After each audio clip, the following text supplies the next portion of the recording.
नमस्कार, welcome to hungry spirits channel. स्वागत है आपका आपके अपने चैनल हंग्री स्पिरिट्स में। तो आज का अनुपमा का एपिसोड काफ़ी अच्छा था, काफ़ी ज़्यादा एंटरटेनिंग भी था, काफ़ी महाराष्ट्र के कल्चर को बताया गया था और साथ में जो जस्सी का राही के मुंह पे थप्पड़ भी बहुत अच्छा था। तो आपने भी अपने भेजे हैं रिव्यूज़, बढ़िया बढ़िया।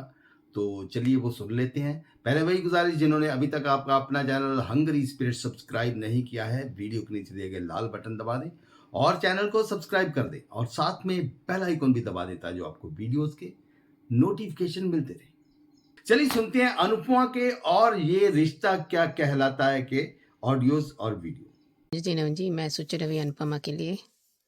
ये राही बार बार अपनी तकदीर को कोसती रह रही है। माँ की शक्ल नहीं देखना, माँ को कुछ नहीं करना, ये गलत कर रही है। फिर एक बार अच्छा कहा, हम कहते हैं ना, नेवर से नेवर। क्योंकि कान्हा जी तकदीर में आपके कब आपकी माँ की ज़रूरत होगी, उसकी ज़रूरत होगी, वो खुद ही अपनी माँ के पैरों पर गिरेगी और माफ़ी भी मांगेगी और माफ़ी कमाएगी और ज़ोर से रोएगी कि उसने कितनी गलती की। उसका आएगा, क्योंकि देखो हमेशा एक एक 24 घंटे में 12 घंटे दुख होता है, 12 घंटे सुख होता है। क्या इसका मतलब ये नहीं कि बस सुख के बाद दुख नहीं आएगा, ऐसा कोई रूल होता है क्या? ऐसे नियम नहीं होता है कि ऐसे ये होने से ये होना चाहिए। और कोई भी इंसान के हाथ में क्या मौत लिखता है क्या? तकदीर के हाथ में लिखा होता है, अपने कर्म पे लिखा होगा है। उसकी वजह से हो जाता है। बार बार माँ बाप को कोसना बहुत अपनी तकदीर को कोसने के बराबर होती है। और जब मैं शक्ल नहीं देखना चाहती, ये बहुत कठोर और इतने अब शब्द के जो गहराई जो एहसास होता है माँ पर, बहुत दुख पहुंचाएगी। मर के भी कोई ऐसे नहीं सोचेगी, कोई भी नहीं सोच पाएगा कि ऐसे शब्द निकालेंगे। मैं भी कितने पागल हूँ, ये कुछ भी कह सकती है, फालतू के शब्द बोलती है और वो खुद ही मांगेगी। एक मौका आएगा उसको, उसके खुद ही अपनी तकदीर को ठोकर मार रही है। जो माँ का प्यार मिला, वो भी गोद लिए बच्चे को, इतने ढेर सारा प्यार मिला, कोई कोई को नहीं मिल जाता। कोई कोई के बच्चे के पास माँ बाप नहीं होते, सिर्फ माँ या बाप होता है, वो भी नहीं होते। ये ये अहमियत क्यों उसको समझ में नहीं आता, क्यों बच्चों को समझ में नहीं आता, ये मेरे समझ से बाहर है। ये होना चाहिए। और हमेशा एक बात मैं फिर से रिपीट कर कहती हूँ, ये वाक्य गोल्डन वाक्य होती है, नेवर से नेवर। जो सोचा नहीं था हम वहाँ तपकेंगे। हम सोचा नहीं था कि इतने सारा मदद मिलेंगे, कि अब आपके शब्द कम पड़ जाता है। ऐसे ही होने वाला है राही के साथ। और गौतम को अपनी नानी याद आएगी उसको। वो काश मैं अनुपमा से भिड़े नहीं तो मैं ये हाल नहीं, मेरा बेहाल नहीं होता। ये रोएगा भी, देखो ये गौतम का हाल है, बेहाल होगा, ये ज़रूर होगा। क्योंकि कान्हा जी जहाँ सच और साहस और धर्म के रास्ते चलते हैं, वो हमेशा उनके साथ रहते हैं। तो सच और साहस और धर्म का रास्ता तो अनुपमा है, तो उसके साथ कान्हा जी नहीं देंगे, कौन देंगे? ये तो हमेशा हम देंगे। और जब बाकी का वो देखा कि कनिंग प्लानिंग प्लॉटिंग चल रहा है, वो जानबूझ कर ऑफकोर्स किया है। कितने घिनौने काम करते हैं, सोचते हैं ऐसे काम करने से, वैसे अच्छे रास्ते सही रास्ते करने से इतना वक्त लेते हैं, हो जाता है अच्छे काम का परिणाम। जो बुरा कर्म, बुरा सोचते हैं, बुरा कर्म, वो तो तुरंत मिल जाएगा। ये काश ये सब सोचते और बोलने से पहले सोचना से 100 बार 1000 बार, क्योंकि हम लोग कहते हैं ना, जैसे ऊपर के जो परियां कहते हैं, इसलिए पर नानी नानी सब बोलते हैं कि बोलने से पहले हम सोचना चाहिए, ताकि जो देवताओं तथास्तु कहते हैं, अच्छे सोचो अच्छे बोलोगे तो वो भी तथास्तु हो जाएगा। अगर आप बुरा बोले बिना सोचे समझे, वो भी तथास्तु हो जाएगा। इसलिए बोलने से पहले सोचना चाहिए। अगर गुस्सा है तो बस मुंह बंद रखो या पानी पिलो या वहां से निकलो। कई बार ऐसे कोशिश, एक बार नहीं हो पाएगा, शायद दूसरी तीसरी बार हो जाएगा। ये सब करने से थोड़ा पुण्य कमा सकते हैं। फिर से कह रही हूँ, राई अपनी तकदीर को ठोकर मार रही है। मर भी जाऊं मैं देखूंगी, ये बहुत अशब्द है, ऐसा नहीं होना चाहिए। अभी देखते हैं आगे क्या होता है। हेलो एचएस मेंबर्स, मैं अंजू मिस्त्री। एपिसोड देखा, काफ़ी अच्छा था, एंटरटेनिंग था, ज़्यादा कुछ तामझाम नहीं था पर अच्छा लगा। मराठी डांस, मराठी लोक, मराठी गेम्स, मराठी फुगड़ी। मैं बचपन में बहुत खेलती थी फुगड़ी, मज़ा आया देख के। चलिए, एपिसोड की शुरुआत हुई पाखी की चोरी पकड़ी जाने से। चलो, देर आए दुरुस्त आए। मीता को कुछ तो याद आया कि पाखी ने मुझे बहुत चूना लगाया है। कितनी शर्म की बात है ना कि वनराज और अनुपमा जैसे पेरेंट्स के बच्चे इस दुर्दशा में। हे भगवान। और पाखी ने जो बातों बातों में बात कही कि मम्मी कंपटीशन में पहुंचे ही नहीं, तो इसके खुराफाती दिमाग में अनुपमा को कंपटीशन से दूर रखने की कोई ना कोई साजिश तो है, जिसका हमने कल बीटीएस देखा था, जिसमें राही को सब लोग डांट रहे थे कि तुमने अनुपमा को दूसरा मौका क्यों दिया। ठीक है, इसे कहते हैं आबिल मुझे मार। इस वक्त अनुपमा की लाइफ में पाखी, गौतम, वसुंधरा, ख्याति, राही और माही, 6 राक्षस है। बाप रे बाप, हे भगवान। अनुपमा फिनाले से पहले इन 6 राक्षसों का छक्का कैसे मारेगी भगवान जाने। गुजरात में महाराष्ट्रियन फेस्टिवल काफ़ी रिफ्रेशिंग था। अब तक मुझे भी नहीं पता था। मैं 50 साल से महाराष्ट्र में रह रही हूँ, मुझे नहीं पता मंगला गौरी व्रत क्या होता है। मुझे मेरे व्रत पता होते हैं, श्रावण महीना, पुरुषोत्तम महीना, नवरात्रि, महाशिवरात्रि, यही सब होता है। और कल से राधाष्टमी भी है 16 दिन की। हाँ, मेरा भी व्रत, सॉरी, कोई बात नहीं। ये पति की लंबी उम्र और ये सब के लिए गुजराती में एक व्रत होता है, करवा चौथ नहीं होता है। पति को पाने के लिए एक व्रत रखते हैं, या 5 साल या 11 साल, उसे कहते हैं जया पार्वती, जो 5 दिन का होता है, जिसमें नमक नहीं खाया जाता और सिर्फ एक रोटी, मतलब कोई भी एक अनाज खा सकते हैं। तो हम ज़्यादातर गेहूं की रोटी और केले की सब्ज़ी या खाली केला खा लेते हैं 1 टाइम। चलो आगे बढ़ते हैं। कोठारी हाउस पहले था टॉर्चर रूम, और अब गौतम ने उसे बना दिया है मैखाना, शराब खाना। घर में बैठ के बिंदास दारू पी रहा है। कभी कभी लगता है इसको कितना घमंड है अपने आप पे।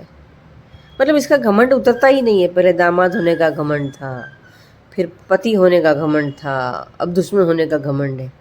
कहीं का नहीं रहा है, फिर भी ये हालत है। ठीक है, सबसे सुंदर कौन लग रहा था आज मराठी लोक में? पता नहीं। हाँ, लेकिन मुझे वो साड़ी बहुत अच्छी लगी, सबके अलग अलग।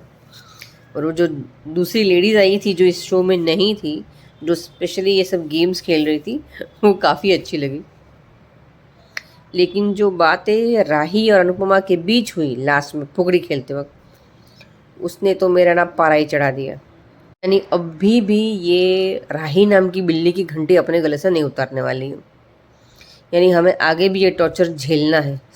हे राम, मुझे लगता है कभी कभी अनुपमा ये बोलती होगी ना कि कान्हा जी मेरी बेटी का भला करना है, तो कान्हा जी भी स्वर्ग छोड़ के भाग जाते होंगे। कान्हा जी छोड़ो, 33 करोड़ देवता भी गायब हो जाते होंगे कि बेटा ये हमसे नहीं होगा, इसका भला इसके अपने हाथ में है, लेकिन इससे करने को नहीं होगा। इससे पॉसिबल ही नहीं, इसकी औकात ही नहीं भला करने की, ना खुद की ना किसी और की। मुझे बहुत मज़ा आएगा। एपिसोड बहुत अच्छा था, एंटरटेनिंग था, लेकिन मुझे इंतज़ार कल का है, जब राही के पैरों तले से धरती माता अपना पल्लू खींच लेगी और राही का ब्रह्मांड घूम जाएगा। I wait for that. मज़ा आएगा, मज़ा। ये राही के मुंह में प्लीज़, हमारे लिए प्लीज़ एस ई से ख़त्म होता है, राही का प्लीज़ जेड से ख़त्म होता है, नहीं? चलो कोई बात नहीं, आज इससे ज़्यादा कुछ था नहीं तो मैं कुछ ज़्यादा बोलूँगी नहीं। ओके, बाय बाय, कल मिलते हैं। Hello Anju ji, Naveen sir and all my friends, मैं ख्याति। सच में आज मायरा को स्कूल में पता चला, वो भी उस बच्चे ने बता दिया। यानी घर में माँ बाप को भी सोच समझ कर बोलना चाहिए कि हमारे बच्चे स्कूल जाते हैं तो किसी के भी माँ बाप के बारे में जब सच पता ना हो तो इस तरीके से बातें बच्चों को नहीं कहनी चाहिए। और अगर घर में बात भी करते हैं तो बच्चों को ऐसी बातें सुननी नहीं चाहिए, उसका भी ध्यान रखना चाहिए। लेकिन आज मायरा को ये अच्छा नहीं लगा कि उसकी मम्मी जेल में है, क्योंकि उसे पता ही नहीं है बेचारी को, इसलिए वो उसे मारती है। और अरमान को वो लोग बुलाते हैं, अरमान ही छोड़ने आता है, लेकिन बाद में टीचर कहती है आप की बेटी मायरा आपकी बेटी है, तो हाँ तो आप चलिए, तो मारते हैं। तो उसकी माँ कहती है मेरी बेटे से माफी मांगेंगी। अरे क्यों मांगे माफी? तुमने अपने बच्चे को तमीज सिखाई है? तुम मायरा की तमीज बोल रही हो कि आपने अपनी बेटी को तमीज नहीं सिखाई थी, लेकिन तुमने सिखाई है क्या? तुमने ये सिखाया है कि घर में ऐसी बातें करो और बच्चा बाहर जाके इस तरीके से बातें करे? किसी की अगर प्रॉब्लम सॉल्व नहीं कर सकते तो किसी की प्रॉब्लम तो मत बढ़ाओ, बच्चों को तो बख्श दो यार। और यहाँ पे सही कहा आज तानी को कि तुम अबीरा का बदला मायरा से ले रही हो और कहती है कि आप उसका दर्द समझो। अरे क्रिस, कुछ तो शर्म कर दो। एक बार कहते हो कि वो छोटी बच्ची है, तुम तो इतने बड़े हो गए हो ना खंबे ऊंट की तरह, तो तुम्हें समझ में नहीं आया कि छोटी बच्ची से किस तरह से बात करनी चाहिए, उसे इस ऐसी बातें नहीं बोलनी चाहिए। और तुम तानी, खुद की कॉमन सेंस बेच खाई है क्या तुमने? दुख में हो इसलिए तुम रो रही हो, तो क्या तानी को भी रुलाओगी? और तुम में और तानी में अंतर कितना है? तुम एक मैच्योर हो ना, लड़की हो ना, वो छोटी बच्ची है, वो कैसे हैंडल करेगी? मैं करूँ वैसे करेगी? अरे शर्म करो कुछ तानी। और सही कहा आज अरमान ने कि क्या अगर अंशुमन होता तो तुम्हारी इस हरकत को माफ करता, या तुम्हें ऐसी हरकत करते हुए देख के उसे अच्छा लगता? तब तो कोई जवाब नहीं था। कितना मुंह चलता है ये तानी का, एक छोटी सी बच्ची को नहीं बख्श रही। और काजल, तुम्हें शर्म आनी चाहिए। तुम्हें अपनी बहू का दुख दिखता है, लेकिन उस छोटी सी बच्ची के साथ वो क्या कर रही है वो नहीं दिख रहा। यानी देखकर भी तुम अंधी होना चाहती हो। और विद्या को कह रहे हो कि आपसे यही एक्सेप्ट था कि आप इसी तरह बिहेव करेगी, तो तुमसे भी ये एक्सेप्ट नहीं था कि तुम ऐसा बोलोगी। दुख है, मानती हूँ, हर बहन को दुख होता है, लेकिन उसका मतलब ये नहीं कि हम छोटे बच्चे के मन के साथ कोमल मन से खेले। इतनी तो अक्कल है ना तुम्हारे अंदर कि वो भी तुमने बेच खाई है काजल। और आज जब उसने कहा कि तुम्हारी मम्मी खूनी है, कातिल है, नहीं सुन पाई वो बच्ची, कैसे सुनेगी? वो चिपक गई अपने पापा से। तब मीनू चाचू उसे लेने आई, क्योंकि अरमान ने कहा कि आप इसे अंदर लेकर जाए। वो नहीं जाना चाहती थी, लेकिन उसे प्यार से मनाया और लेकर गए। और वाह दादी, आज मजा आ गया, जिस तरीके से आप चिल्लाई और वो चुप हो गई और डरी एक पल के लिए। और आपको बोलना चाहिए था दादी उस वक्त कि तुम बड़ी हो ना, बच्ची को सामने ये सब बातें करते हुए शर्म नहीं आई? बोला उन्होंने तानी को, ऐसा नहीं कि कुछ नहीं बोला, बोली वो, लेकिन फिर भी ये तुमसे एक्सेप्टेबल नहीं था कि तुम छोटी सी बच्ची पर इस तरीके से चिल्लाओ। यानी हम अगर दुखी है, टेंशन में है, तो सामने वाला भी वही झेले। और तुम्हारी उम्र में और बच्ची की उम्र में फर्क है। इतनी तो अक्ल रखो या कॉमन सेंस रखो, या फिर ये भी तुम्हारे भाई ने नहीं सिखाया तुम्हें। जब तक फैसला अदालत का नहीं आता, गुनाह साबित नहीं होता, तब तक तुम किसी को भी गुनहगार नहीं मान सकते। और क्रिस, तुम तो मर ही जाओ, तुम में तो शर्म नाम की चीज नहीं बची है। इतने तुम कैसे बदल गए, और इतना तुम में इतना एटीट्यूड कहाँ से आ गया जो तुम खुले आम कह रहे हो कि अबीरा भाभी ही कातिल है? क्यों भाई, तुमने देखा है उसे मारते हुए? गोली मारी, चाकू मारा, क्या मारा? एक मिसअंडरस्टैंडिंग है। शुगर के पैकेट में जानलेवा वस्तु क्या आई वो भी अभी तक क्लियर नहीं हुआ है कि वो ड्रग्स है क्या है। फिर तुम किस हिसाब से कह रहे हो कि वो खूनी है? कुछ भी बोलो। और यहाँ पे अभिरम समझ गई कि उसके बेटे के साथ कुछ तो भी हुआ है, क्योंकि उसे वही पुरानी चोट पे फिर से चोट लगी और उसे अच्छी फीलिंग भी नहीं आ रही थी। और यहाँ पे इंस्पेक्टर साहब उसे फोन भी नहीं करने दे रहे, क्योंकि एक बार उसने अपने भाई से बात कर ली इसलिए। लेकिन जैसे अरमान आया कि तुम्हें चोट लगी, इंस्पेक्टर साहब ने बताया, तो वो समझ गई। तब कहा कि तुमने उसे क्यों बताया? तब वो कहता है कि उसे स्कूल में पता चला, मैंने नहीं बताया। और शर्म करो गीतांजलि, और कितना इम्तिहान लोगे अरमान का और उस बच्ची का? खुद की आंखों के सामने तुमने देख लिया वो उसे अपनी मम्मी कह रही है, तो अब तुम उसकी माँ कभी नहीं बन पाओगी, क्योंकि उस बच्ची ने दिल से अपनी माँ को एक्सेप्ट किया है। तो तुम अब कितने भी हाथ पैर क्यों ना मार लो, लेकिन वो अब तुम्हारी बेटी नहीं बन पाएगी। और क्यों ना दे अपनी माँ को वो इज्जत, क्योंकि वो डिजर्व करती है।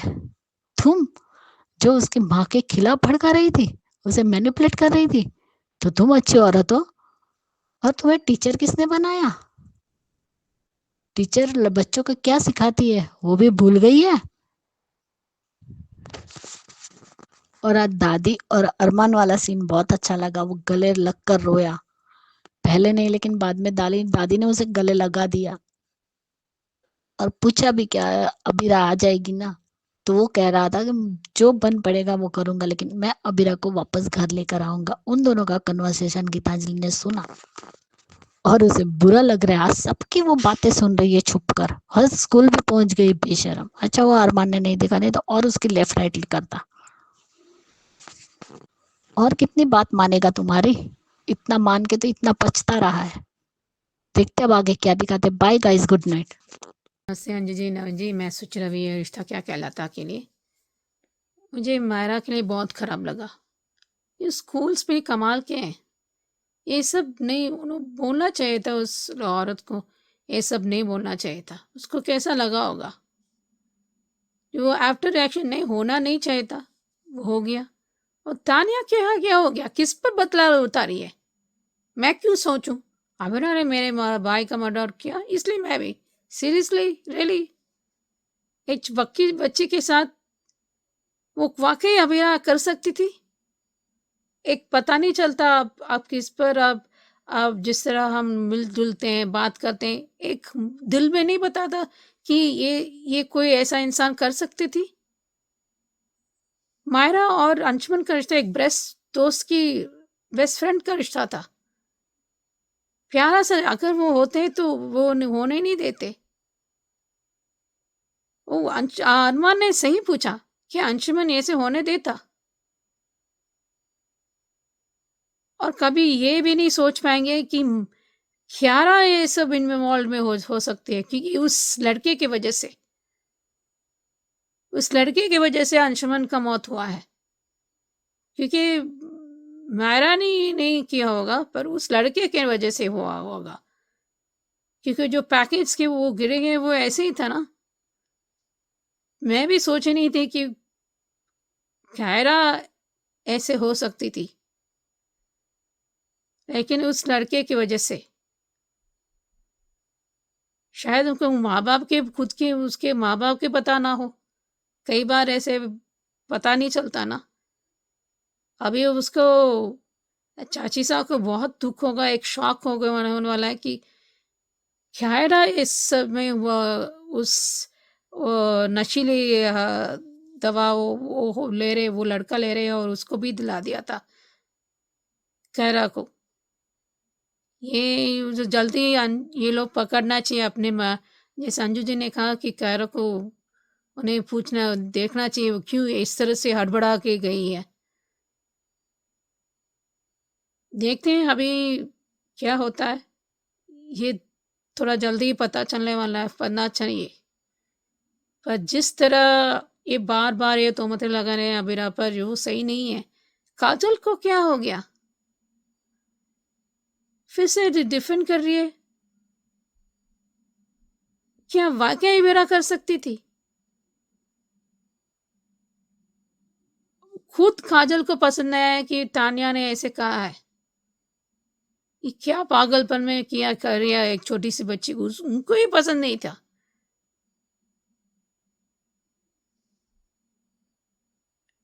तो उसको समझाना पड़ेगा। और कृष भी कमाल है। हाँ, अबीरा ने किया। अबीरा रियली अबीरा वाकई कर सकती थी। मुझे समझ उसको तो पागल हुआ है लगता है कृष को। अभी देखते हैं और कितना पागलपन देखने के मिलेंगे हमें। कैसे लगे दोस्तों ये ऑडियोज और वीडियो, और कैसा लगा आज का एपिसोड कमेंट जरूर कीजिएगा। देखते रहिए चैनल हंग्री स्पिरिट्स। धन्यवाद।